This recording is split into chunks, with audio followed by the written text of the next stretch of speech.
Hello dear students and parents, नमस्ते। 10th standard की exam जो है वो अभी शुरू हो गई है।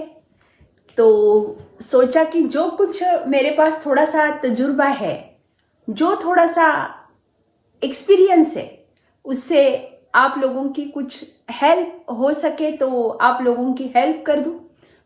आज कुछ टिप्स लेके आपके सामने यहाँ पे उपस्थित हूँ। आज एक मराठी का पेपर हमारा हो भी गया है।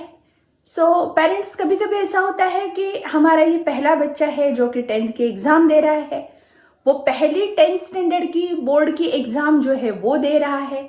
तो हम बहुत डरे हुए सहमे हुए रहते हैं। मतलब मानो कि एग्ज़ाम बच्चों की न होते हुए हमारी कसौटी है। तो ये कसौटी पे खरा उतरना हर कोई चाहता है, हम भी चाहते हैं। तो उसके लिए कुछ टिप्स लेकर आपके पास आई हूँ। तो सबसे पहले कि एकदम छोटा सा, be familiar with your child's exam schedule. सबसे पहले तो कहीं पे आप सबसे ज़्यादा, मतलब आप में से मम्मी या डैडी कौन बच्चे की पढ़ाई की तरफ ज़्यादा ध्यान देते हैं, तो वो अपना टाइम टेबल जो है वो अपना टाइम टेबल किसी ऐसी जगह पे अपने बच्चे का लगा दीजिए जहाँ पे आप ज़्यादा से ज़्यादा समय बिताते हैं। फिर वो चाहे किचन भी क्यों ना हो, आपको बिल्कुल उसके एग्जाम्स की डेट्स जो है, आज ये पेपर है, फिर 19 को इंग्लिश का पेपर है ना, फिर 22 को संस्कृत का पेपर है। तो ये सारी जो बातें हैं ये आपको याद होनी चाहिए, इसलिए आप ऐसी जगह पे उसका टाइम टेबल लगा दीजिए और आपको जो आसान हो, और आपको वो डेट्स जो है वो अच्छे तरीके से पता होनी चाहिए। फिर मेरी एक और रिक्वेस्ट है कि अवॉइड आर्ग्यूमेंट्स, है ना। आपके बच्चे को समझो रोज रोज उठ के उसका बिछाना, उसका बेड जो है वो तैयार करने की आदत है, लेकिन आज उसने नहीं किया।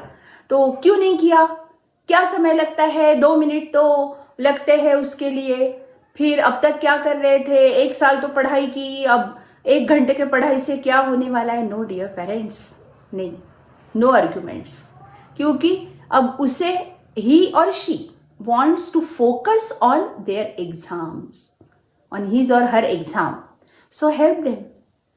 No arguments, कोई भी बात हो, ठीक है ना। ये 20-25 दिन हम इतना परहेज जो है वो परहेज तो हम अपना ही सकते हैं। सो अवॉइड आर्ग्यूमेंट्स, और हो सके तो उनके साथ ही खाना खाइए, have a meal with them, क्योंकि उस बहाने थोड़ी सी हंसी मजाक, और मील के वक्त बिल्कुल भी पेपर कैसे गया, बाकी बच्चों का कैसे गया, तुझे कितने मार्क्स मिल सकते हैं, वगैरह वगैरह बातें जो है वो बिल्कुल भी नहीं करना है आप लोगों को।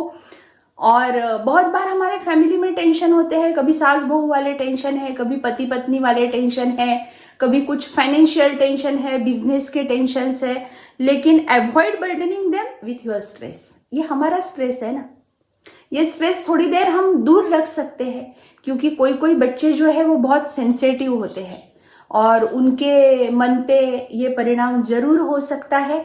So please avoid this. बाद में बात करते हैं इस बारे में, ऐसा बोलेंगे और थोड़ा सा शांत रहेंगे तो हमारे जो भी स्ट्रेस है वो बच्चों के सामने ना तो डिस्कस करेंगे, और हो सके जितना उतना हम बाजू में रख के बाद में उस पर डिस्कस करते हैं।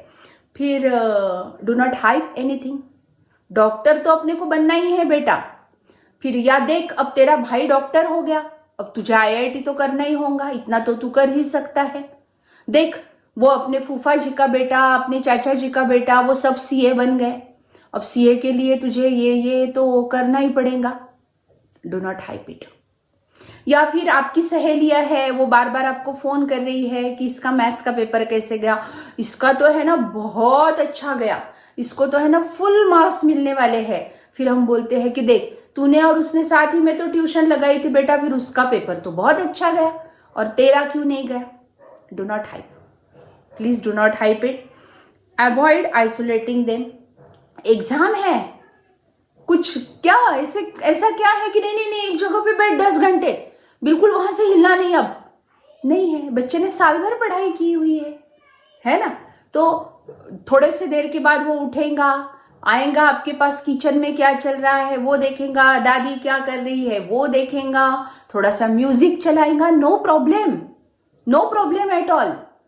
बिल्कुल भी उसको ऐसे एक जगह पे ही आप लोग ये कर रहे हो, मतलब बिठा के रख रहे हो, नहीं चलेगा डियर पेरेंट्स। आने दीजिए उसको। थोड़ी देर बालकनी में खड़ा है या फिर म्यूजिक एक आध गाना सुन रहा है, no problem, no problem at all. So it's my request to you, avoid isolating them, कि उनको बिल्कुल भी आइसोलेट करने की, एक ही जगह बैठने की सख्ती मत कीजिए। Make sure they get a good night sleep. जल्दी सो जाना, क्योंकि साल भर की मेहनत है, कोई एक दिन की तो नहीं है।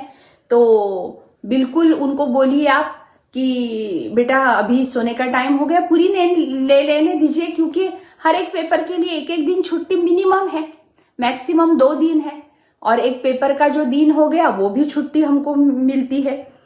Keep away from digital distractions. उसके लिए हमें पहले डिजिटल जो भी हमारे पास ये है ये बंद करना पड़ेगा ना, है ना। क्या हो रहा है, हमने अगर फेसबुक नहीं देखा तो इंस्टाग्राम नहीं देखा, टीवी नहीं देखा, फोन पे बात नहीं की, व्हाट्सएप के कोई जवाब नहीं दिए।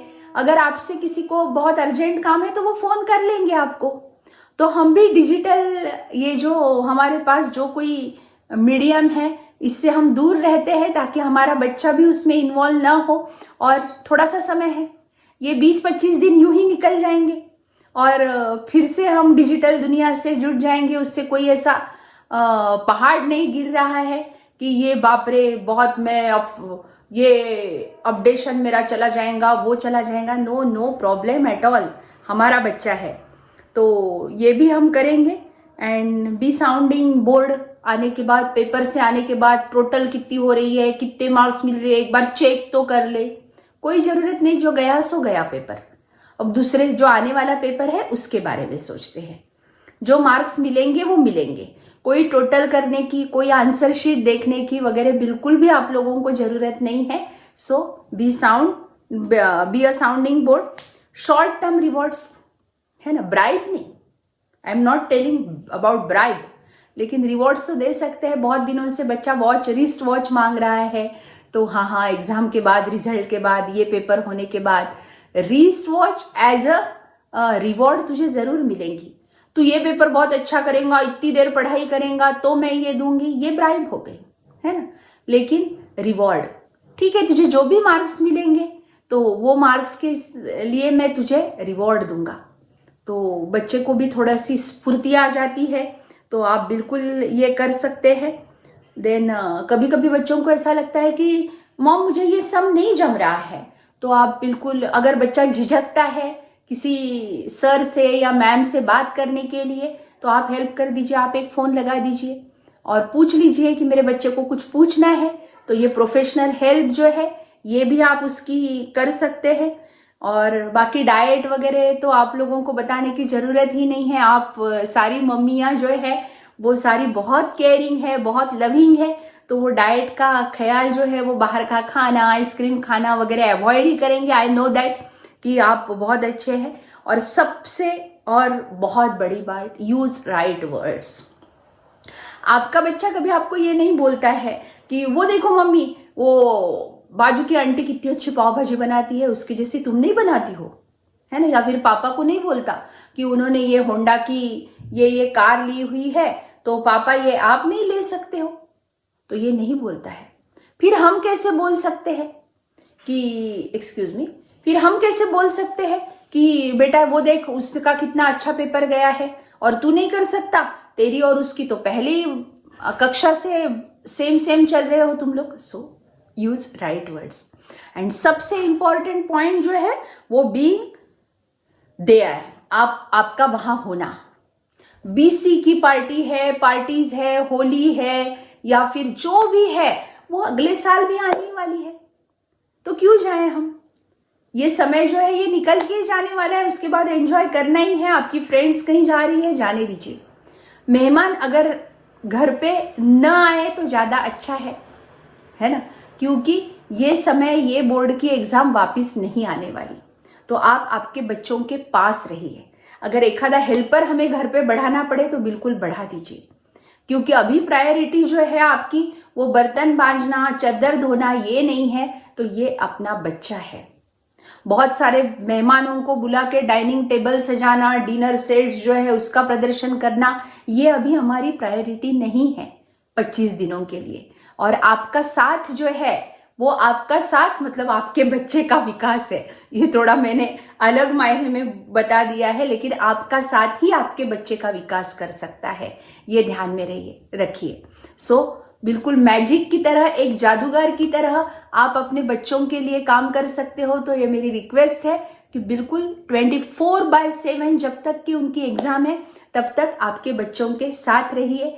तो उम्मीद है कि मेरी ये टिप्स जो है ये आपके काम आएंगी और बच्चों के थोड़े बहुत मार्क्स जो है वो बढ़ जाएंगे। उसमें मेरा भी स्वार्थ है, मेरे भी क्लास का नाम हो सकता है। और ये वीडियो अगर आपको अच्छा लगा है तो सब्सक्राइब कीजिए, आपके फ्रेंड्स के साथ शेयर कीजिए, आने वाले जो बच्चे हैं उनके पेरेंट्स के साथ भी शेयर कीजिए। तो आपके बच्चों को और आपको इस एग्जाम के लिए all the best. Thank you very much.